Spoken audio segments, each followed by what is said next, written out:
자, 오늘은 사도행전 강의의 77번째 시간, 사도행전 13장 1절에서 3절 본문으로 안디옥 교회라는 제목 가지고 말씀 나누겠습니다. 우리가 지난 시간에, 지난주죠? 지난주에 12장을 이제 마무리 지으면서 이제 13장으로 사도행전이 넘어옵니다.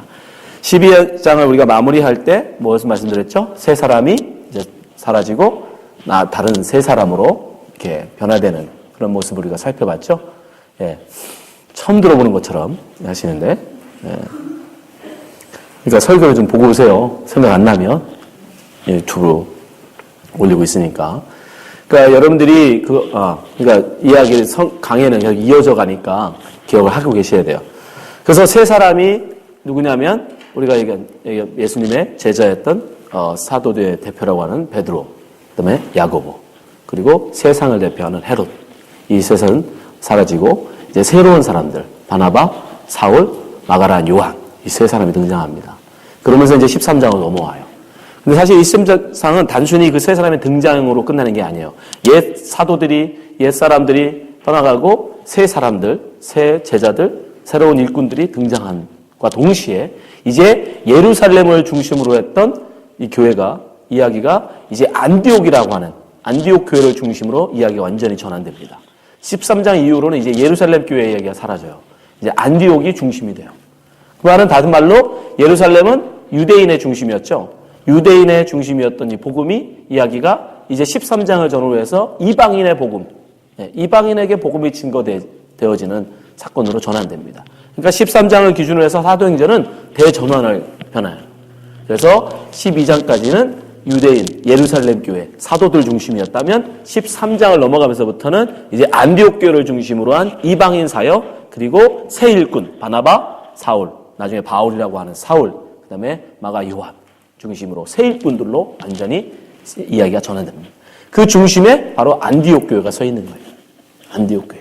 예루살렘 교회는 우리가 말할 것도 없죠. 주님께서 세우신 교회고 우리 기독교의 첫 교회니까. 예루살렘 교회는 말할 것도 없는데 그 예루살렘 교회를 바톤을 이어받은 교회가 바로 안디옥 교회예요. 이방인 선교의 센터죠. 이방인 선교의 센터가 되는 안디옥 교회. 과연 안디옥 교회는 어떤 교회였기에 그런 귀한, 그런 놀라운 일을 감당할 수 있었을까?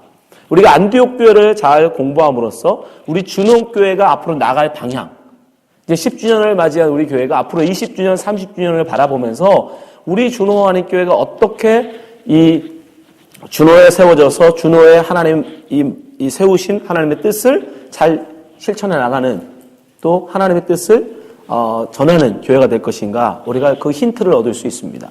그래서 안디옥 교회를 배우는 건 굉장히 중요해요. 근데 누가가 13장 1절을 시작하면서 안디옥 교회를 설명해요.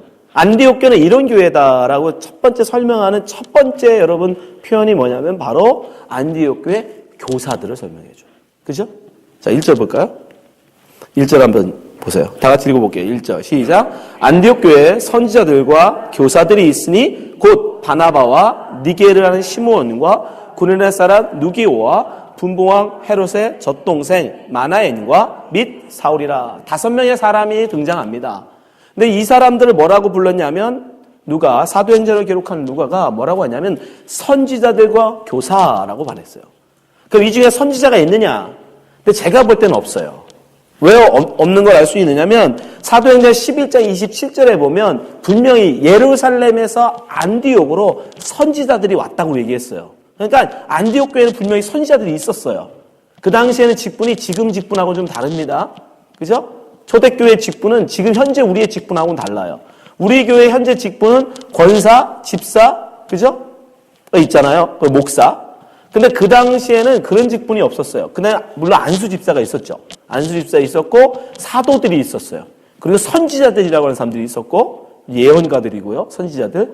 그다음에 교사라는 직분도 있었어요. 교사.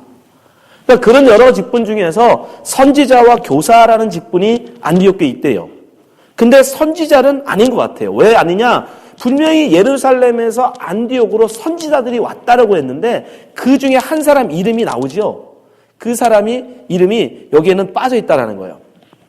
아가보라는 사람이 분명히 예루살렘에서 안디옥으로 온 선지자였는데, 그죠? 근데 이 선지자 이름이 없잖아요. 그러니까 제가 볼 때 이 명단은 교사들의 명단이에요. 5명은 안디옥 교회 교사들의 명단입니다. 이 교사들을 왜 제일 먼저 누가가 안디옥 교회를 설명하는데 교사들의 이름을 먼저 딱 열거했을까요? 그 안디옥 교회에서 제일 자랑은 뭐라? 교사라는 거예요. 가르침이라는 거예요. 안디옥 교회가 다른 무엇보다도 여러분 만약에 예언의 은사가 막 풍부했던 교회야.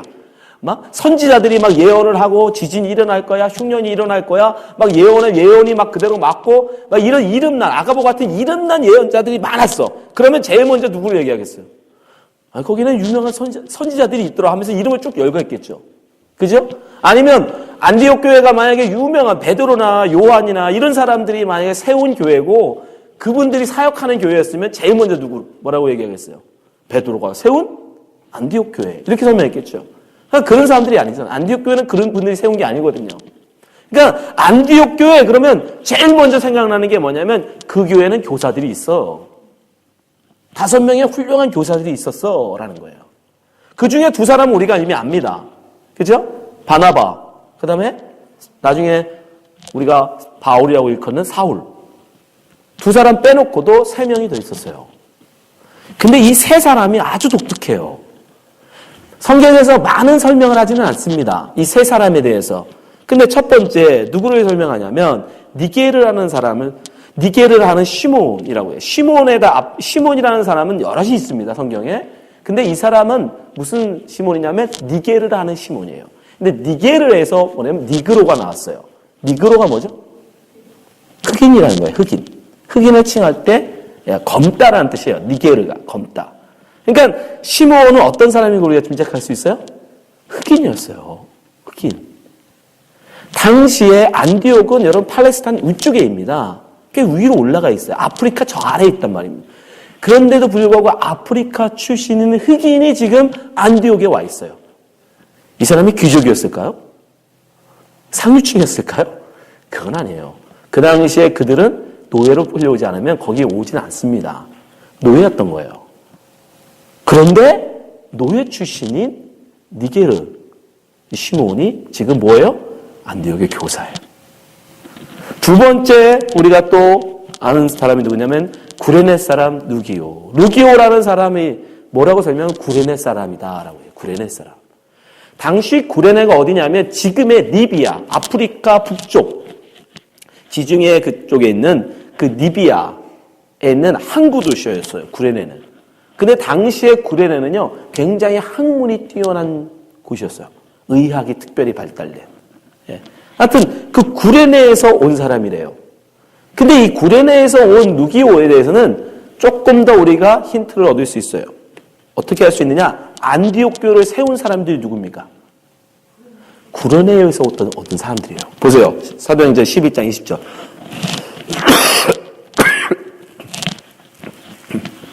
같이 읽어요. 시작.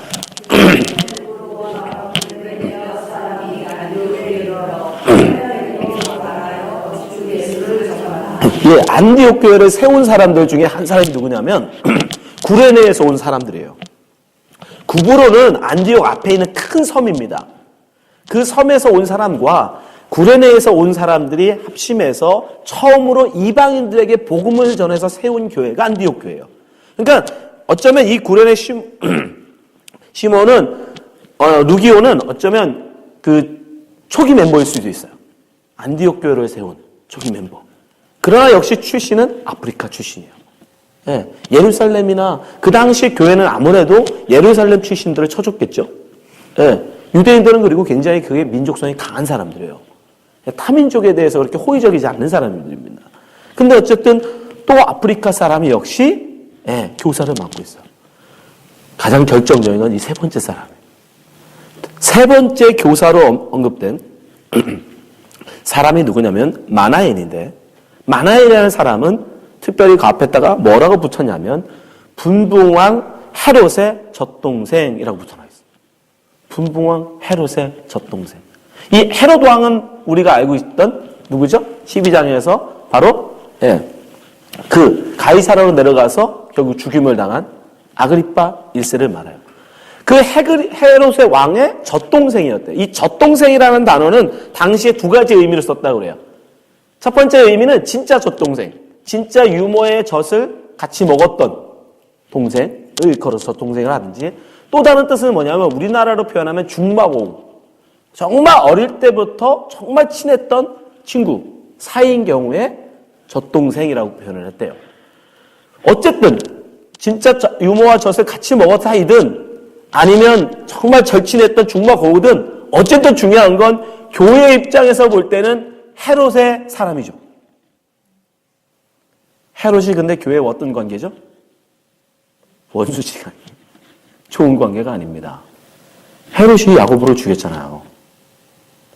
야고보 베드로를 잡아 죽이려고 한 사람이에요. 그런 헤롯 가문과 교회가 어떻게 같은 길을 걸어가겠습니까? 어떻게 교회가 그 사람들을 품겠어요? 그런데 그 집안 사람이 친구였던 젖동생이었던, 중요한 건 그가 바로 이 안디옥 교회의 멤버 정도가 아니고 교사들 아닌 거예요. 우리가 이미 잘 알고 있는 사울 역시 어떤 사람이에요? 출신이 교회를 핍박했던 사람이에요. 교회를 잔해해서 예루살렘뿐 아니라 다메섹까지 쫓아가서 다메섹에 있는 기독교인조차도 박해하려고 했던 사람이에요. 다메섹에서 아마 박해가 끝나고 나면 바로 다음 타겟이 안디옥이었을 거예요. 그런 사울이 지금 교사예요. 엄밀한 의미에서 사실 바나바 빼놓고는 정말 교사가 될 수 없는 사람들이에요. 누구도 아예 교회 멤버로도 받아줄 수 없는 사람들이에요. 그런데 그들이 지금 교사라는 거예요. 그것도 안디옥 교회가 자랑하는. 그럼 안디옥 교회가 어떤 교회였다는 걸 알 수 있어요? 요즘 말로 여민교회였어요. 교사를 세움에 있어서 여러분 그 출신 성분을 따지지 않았던 거예요. 뭐만 본 거예요? 능력만 본 거예요. 은사만 본 거예요. 그가 가르친 능력이 있다면, 그에게 하나님께서 부여하신 가르침의 은사가 있다고 그러면 그 사람의 교회를 핍박하던 사람이든지, 그가 비록 헤롯 가문의 교회와는 원수된 그런 집안의 사람이든지, 그 피부가 검은 흑인이라 할지라도 교사로 그들을 세웠던 거예요. 그렇기 때문에 그들 교회가 가르침에 있어서는 다른 교회에 탁월했던 거예요. 이해되시죠? 교사에 있어서 능력만을 받기 때문에 그 재능이 있고 은사 있는 능력 있는 교사라면 신분에 상관없이 그를 세웠기 때문에 당연히 가르침에 있어서는 다른 타교회에 다 뛰어날 만큼 가르침에 있어서는 탁월했던 교회예요. 그럼 우리 교회도 이런 마음대가 있어야 돼요. 교사를 세움에 있어서, 교회 지도자를 세움에 있어서, 저 사람 많이 배웠어. 저 사람 많이 못 배웠어. 저 사람 신앙생활 오래 했어. 저 사람 신앙생활 오래 하지 않았어. 그런 거 중요한 게 아니라, 하나님이 그에게 부여하신 은사가 뭐냐 말이에요. 하나님이 그에게 허락하신 능력이 뭔가, 그 능력을 따라서, 그 은사를 따라서 그에게 적절한 직분을 맡기는 거, 그게 그 교회를 성장시키는 가장 중요한 요소입니다. 인사가 만사라고 그러죠. 여러분, 우리가 그 직분들을, 그 사람 능력에 맞는 직분들을 허락할 때 그 교회가 성숙할 수 있었던 거예요. 안디옥 교회가 어떻게 예루살렘 교회를 대신하는 그런 중요한 이방인 선교회 센터 교회로 자리매김할 수 있었느냐? 바로 그것도. 안디옥 교회는 교사를 세움에 있어서 여러분 출신 성분을 따지지 않았어요. 그 사람의 곧 외모를 보지 않았어요. 그 사람의 과거를 문제 삼지 않았어요. 그의 신앙과 그의 가르치는 능력, 거기에 왔기 때문에 이런 사람들이 교사로 또 그 능력을 발휘할 수 있었던 것입니다. 두 번째, 안디옥 교회는 어떤 교회느냐? 기도하는 교회였어요. 기도하는 교회. 기도를 하는데 어느 정도 열심히 기도했냐면, 자, 13장 2절 말씀 보세요. 주를 섬겨 금식할 때에. 여러분, 금식을 하는데, 안디옥 교회가 기도를 하는데 금식 기도를 합니다.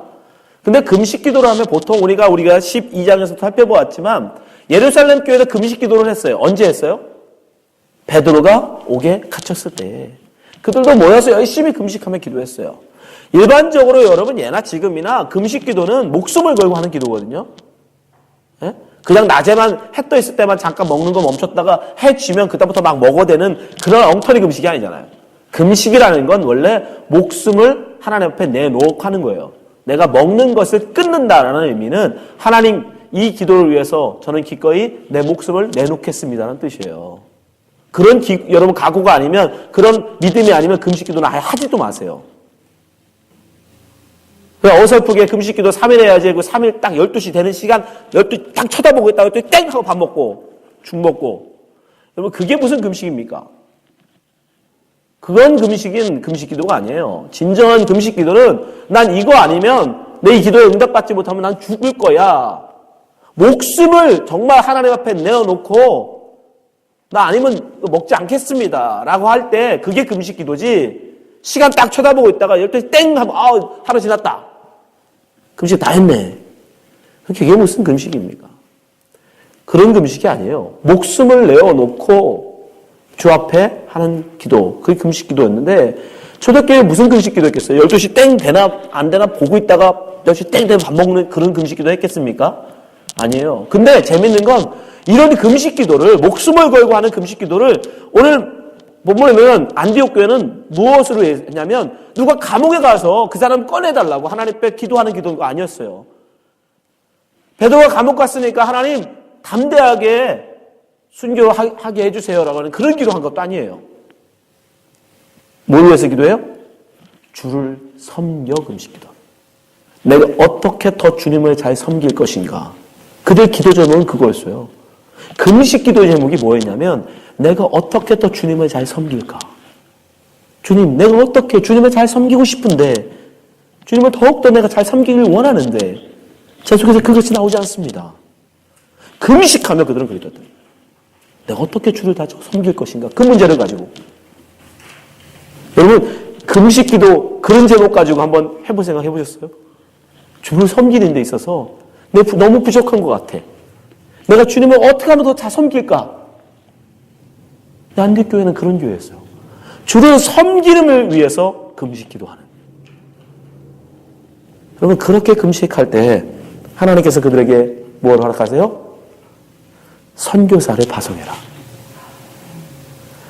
이 정말 놀라운 거예요. 이게 사람의 머리에서 나올 수 있는 게 아니죠. 본 적도 없고 들은 적도 없어요. 예? 교회가 어떤 한 무리의 사람들을 뽑아서 그들을 안수해서 선교사라는 어떤 새로운 직분을 맡겨서 왜냐하면 이런 직분이 없었어요. 아까 말씀드렸잖아요. 초대교회 이런 직분이 없었다니까요. 처음으로 선교사를 만들었어요. 오직 그 일에만 전념하는 사람들로 그들을 세웠어요. 이런 아이디어가 어디서 나왔을까? 사람으로 난 게 아니에요. 여러분 기도의 큰 유익 중에 하나가 뭐냐면 우리가 생각하지 못하는 것들을 하나님께서 우리로 알게 하신다는 거예요. 예레미야 33장 2절 말씀 보세요. 이를 행하시는 여호와 그것을 만들어 성취하시는 여호와 그의 이름을 여호와라니가 이와 같이 이르시되 하나님께서 말씀하시는 거예요. 3절 너는 내게 부르시라. 기도하라. 내가 내게 응답하겠고 내가 알지 못하는 크고 은밀한 일을 내게 보이리라. 안디옥 교회가 아니 초대교회가 초대 기독교가 전혀 알지도 못했고 한 번도 본 적도 없고 들은 적도 없는 선교사라는 그런 직분을 따로 떼어서 그들을 파송할 생각을 어떻게 안디옥 교회가 합니까? 사람에게서 나온 게 아니에요. 사람은 보고 들은 것 이외에 생각하지 못합니다.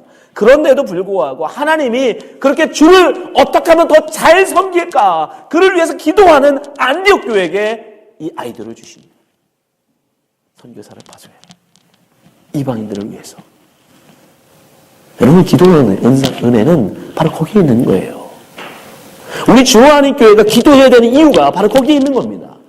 우리 주하나님 교회가 여러분 기도하지 아니하고 우리 교회 생활을 하면 우리의 신앙이라는 게 여러분이 늘 이제까지 해왔던 신앙, 보고 배운 신앙 거기서 절대 벗어나지 못해요. 늘 그 수준이야. 저 역시 마찬가지고. 우리가 뭘 알아서 뭘 새로운 아이디어를 짜겠어요. 바자회 맨날 하는 거 보고 배운 사람은 교회 가서 맨날 바자회만 하는 거예요. 뭘 할 줄 알아요. 선교를 위해서 선교하는 걸 보고 배운 교회는 어떻게든 선교에 자기의 모든 걸 쏟아붓겠죠. 그건 마찬가지예요.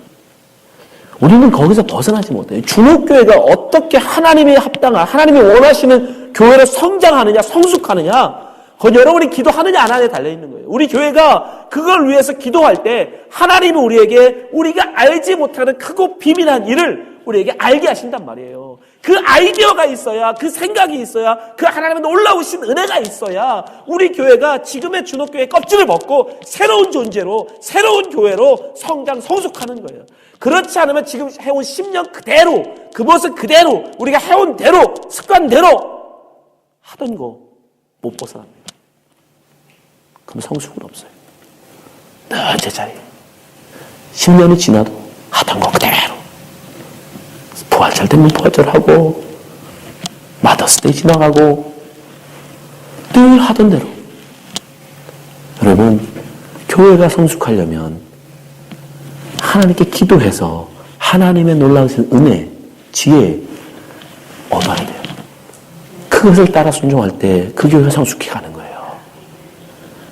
우리 교회 머리로 어떻게 우리가 케이크를 섬깁니까? 이제 그거 하나 섬기는 것으로 만족하면 안 돼요. 왜 하나님이 우리 주도에다가 여러분 우리 교회를 세우셨을까요? 주도는 여러분 인정하지 않든 어쨌든 사우스 알래스카, 한국말로 해보니까 남동부와 알래스카 지역의 중심에 있어요.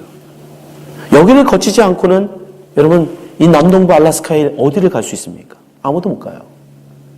이 중요한 자리에 왜 우리 교회를 세우셨을까?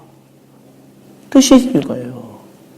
여기를 통해서 후라를, 케이크를, 앵군을, 피러스버그를, 시카를, 키치캔을 복음화하라는 하나님의 뜻이 있는 거 아니겠습니까? 여러분, 놀라운 사실은 각 그 섬들, 도시마다 한국 사람들이 다 있어요. 다 있어요. 여러분, 그 사명이 우리에게 있을지 어떻게 합니까? 근데 우리 머리로는 도저히 답이 안 나오죠. 우리 교회 하나 지금 유지하기도 힘든데요. 예, 우리 머리로는 그래요. 우리의 능력으로는 그래요. 그러나 하나님의 능력은 그렇지 않습니다. 충분히 이 사우스 알래스카 지역을 하나님이 충분히 우리들어 덮으실 줄 믿습니다. 우리가 케이크 여러분 인간적으로 생각해 보세요. 가능했습니까? 불가능해요. 우리가 벌써 7년을 했대요. 그게 가능합니까? 그러나 하나님이 함께 할 때 그 은혜가 우리에게 부어집니다. 기도하시면 그런 믿음이 생기는 거예요. 기도하지 않으면 절대 우리 머리에서 안 나와요. 난 못해요. 어떻게 우리가 해요? 그러나 기도할 때 하나님께서 여러분에게 그 은혜를 허락하실 줄 믿습니다. 이 많은 지역에 저 죽어가는 영혼들, 우리랑 피부도 비슷해. 우리가 생활 습관도 비슷해요, 여러분. 그 네이티브들은. 왜 우리에게 그 사람들을 붙여주셨을까? 이제 케이크로 만족하시면 안 돼요. 우리가 사도행전을 통해서 계속 말씀을 통해서 우리가 깨달아 나갔으면 좋겠습니다. 기도하십시오. 기도할 때 하나님께서 우리에게 모든 걸 감당할 능력을 주실 줄 믿습니다. 마지막으로 안디옥 교회는 여러분 제가 볼 때 가장 큰 장점이에요. 배운 거 하나님한테 말씀 들으면 곧바로 실천하는 교회예요. 그걸 흐지부지하지 않아요. 머물거리지 않아요. 곧바로 그것을 말씀을 행동으로 옮기는 교회예요. 오늘 말씀 3절 보세요. 시작. 이에 금식하며 기도하고 두 사람에게 안수하여 보내리라. 2절에 금식할 때, 주를 섬겨 금식할 때에 보내라 하라는 음성을 듣습니다. 하나님의 말씀을 듣습니다. 근데 바로 3절에 금식하며, 이에 금식하며, 이 금식은 다른 금식일 거예요. 앞에서는 주를 섬겨, 어떻게 내가 주를 섬길 것인가를 위해서 한 기도라면, 여기서는 이 문제, 하나님께서 우리에게 보내라 하셨는데 어떻게 보낼까? 하나님 어떻게 하면 기도할까? 그러니까 이 안디옥 교회는 뭐든 앞에 뭐부터 한다? 기도부터 하는 거예요. 기도부터. 이 기도가 있었기 때문에 능력이 있었던 거예요. 여러분 한 번도 해보지도 않고 한 번도 본 적도 없는데 아니 선교사를 보내라는데 어떻게 하냐고요. 여러분 우리 교회가 만약에 선교사 보내라 하나님 하시면 여러분 중에 누가 갈 거예요? 어디로 갈 거예요? 그 사람 생활비는 누가 감당할 거예요? 네? 봐봐, 다 땅 쳐다보잖아. 자기 가라 그럴까봐. 괜찮아요. 조금 있으면 일본 갈 사람 있어. 딱 맞아. 단기 선교. 딱 5년. 딱 단기 선교사. 에? 아멘? 딱 단기 선교사잖아. 5년. 딱 갔다가 오는. 모르는 거예요. 근데 이 교회는, 안디옥 교회는 기도했어요. 그런 문제에 대해서. 한 번도 본 적도 없고, 들은 적도 없고, 행한 적도 없는데, 하라 하시니까 그 문제를 가지고 기도합니다. 그리고 어떻게 해요? 순종해요. 안수하고 보냅니다. 사고 보내요. 근데 여기서 보낸다라는 단어는 우리가 생각하는 그 보냄이 아니에요. 원어적으로 보면 이 보낸다는 건, 여기서 보낸다는 건 교회가 그를 놓아주다, 풀어주다 해요. 뭔 뜻일까? 교회가 또 안수한 다음에 바나바와 사울을 교회가 놓아주었다 해요. 원래 원어들을 보면 놓아주었다. 무슨 뜻이냐면 이들을 교회의 책임으로부터 놓아줬다는 뜻이죠. 이들은 사람들은 바나바, 사울 뭐예요? 교회 교사예요. 교회 리더들이에요. 교회 목회를 담당하는 사람들이었습니다. 그 책임으로부터 교회가 그들을 놓아준 거예요. 당신은 이제 교회에 대해서는 걱정하지 마십시오. 교회 모든 문제는 누가? 우리가 할 테니까. 당신들은 뭐만? 선교만. 당신은 선교만 감당하십시오. 당신의 모든 것들은 다 누가? 우리가 책임지겠다. 자유롭게 놓아줬다는 거예요. 모든 책임으로부터 그들을 풀어줬다는 거예요. 오직 그 일에만 하도록.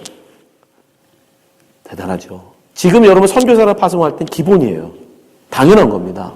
선교사를 파송할 때 있어서 그 사람의 먹고 자고 쓰는 모든 것들, 심지어 미국에 저희가 속한 남침내에서는 인터내셔널 미션 보드, 거기서는 그 국제 선교사들은 가기 전에 자녀들의 교육 문제까지 전부 다 책임져요. 모두 다. 본부에서. 왜? 선교사들 갈 때 제일 부담이 그거잖아요. 아이들 교육 문제. 그러니까 오직 뭐에만 집념하게? 선교에만 신경 쓰도록 그 모든 다른 재반 모든 상황은 모두가 책임져요. 근데 이미 안디옥 교회는 벌써 2000년 전에 그걸 한 거예요. 바나바와 사울을 보내면서 당신들은 다른 문제에 대해서는 걱정하지 마세요. 모든 건 교회가 책임집니다.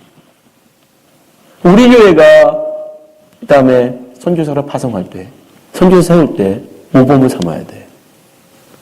여러분, 그걸 모든 부담을 주면 안 돼. 가라고만 해놓고, 돈만 떠밀어 놓고, 당신이 알아서 하시오. 믿음으로 가시오. 그런 게 어디 있습니까? 모든 문제에 대해서 교회가 그대로 자유롭게 복음을 전하도록, 복음만을 전할 수 있도록 그들을, 모든 책임으로부터 그들을 풀어줘야 돼요. 그게 그들이 보낸 파송이에요. 디모데후서 2장 4절에 바울이 얘기하죠. 병사로 복무하는 자가 자기 생활에 얽매이는 자가 하나도 없나니. 얽매이면 안 돼. 이는 병사로 모집된 자를 기쁘게 하려 함이라. 예. 여러분 군대가 나라가 군인을 여러분 뽑으면서 군인 보고 먹을 거, 입을 거, 잘 거 이걸 책임져 합니까? 안 하지요. 예? 몸만 가면 먹여주고 입혀주고 재워주고 다 하죠. 그리고 군인으로서의 의무만 감당하도록 하잖아. 선교사도 마찬가지라는 거예요. 여러분들 그 마인드를 가지셔야 돼. 선교사를 파송할 거면 그를 자유롭게 해줘야 돼요. 모든 그런 거로부터 먹을 거, 입을 거, 자는 거, 자녀 문제 모든 것으로부터 자유할 수 있도록 교회가 그 문제에 있어서는 책임을 져줘요. 그걸 조금 보내면서 저는 아직도 정말 너무너무 속상하고 정말 이해 안 되는 것 중에 하나가 충분히 그럴 만한 능력이 있음에도 불구하고 마인드가 되지 않아가지고 아직도 선교를 돈 100불, 200불 보내놓고 나 선교합니다. 우리 교회 선교합니다. 그거예요. 그런 마인드 가지시면 안 돼요. 그를 자유롭게 할 수 있는, 그를 풀어줄 수 있는 그 능력을 가지셔야 돼. 그렇게 보낼 때 그가 오직 말씀에만, 복음 전도에만 전념할 수 있겠죠. 바울과 여러분 이 바나바가 어떻게 그렇게 놀라운 복음의 열매들을 맺을 수 있었느냐? 바로 이 안디옥 교회에 서포트가 있었기 때문이에요. 모든 것을 책임져주고 그것을 서포트해주는 안디옥 교회가 있었기 때문에. 바나바의 능력만 뛰어나서 그런 게 아니에요. 여러분, 우리 교회도 가능합니다. 하나님께 우리가 기도하고 하나님이 주신 능력으로 감당하면 이 사우스 이스트 알래스카 지역을 복음하는, 그리고 선교사를 세우고 또 다른 교회들을 세우고 하는 일에 여러분 충분히 가능한 줄 믿습니다. 믿음의 문제. 여러분, 우리 교회 안디옥 교회 같이 세워졌으면 좋겠습니다. 예루살렘을 대신해서 이제 성경은 안디옥 교회를 중심으로 새롭게 펼쳐져요. 근데 그런 이유가 뭐냐? 안디옥 교회는 무엇보다는 말씀을 가르치고 배우는 일에 열심히 했어요. 그 말씀을 가르치는 일에 있어서는 그 신분이나 이런 걸 따지지 않았어요. 능력을 따라서 교사를 세우고, 그렇기 때문에 어느 교회보다도 말씀이 풍성했고 잘 배웠어요. 그래서 성도들이 그렇게 잘 배웠기 때문에 나가서 뭐라고는 그리스도인이라는 처음으로 인정을 받은 교회가 바로 안디옥 교회잖아요. 그런 훌륭한 교사들이 있었기 때문입니다. 또 무엇보다 어떻게 그런 안디옥 교회가 안디옥 교회로서 정말 그런 훌륭한 교회로 설 수 있었느냐? 무엇보다 주를 위해서 기도하는 교회였다는 거예요. 기도 제목이 어떻게 주를 더 잘 섬길 것인가예요. 뭐 해주세요? 뭐 병 고쳐주세요? 감옥에서 나오게 해주세요? 우리 교회 뭐 이런 게 아니라 어떻게 내가 주를 더 잘 섬길 수 있습니까, 주님? 서로 하여금 그 은혜를 알게 해주세요. 그 능력을 갖게 해주세요. 그걸 가지고 여러분 기도했다니까요. 금식하며.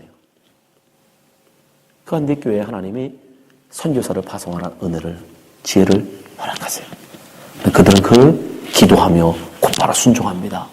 그리고 그 사람의 모든 걸 다 책임져줘요. 자유롭게 해줘요. 오직 복음에만 증거하도록 풀어줍니다. 우리 교회가 바로 이런 귀한 모범을 따라서 우리 교회도 섰으면 좋겠습니다.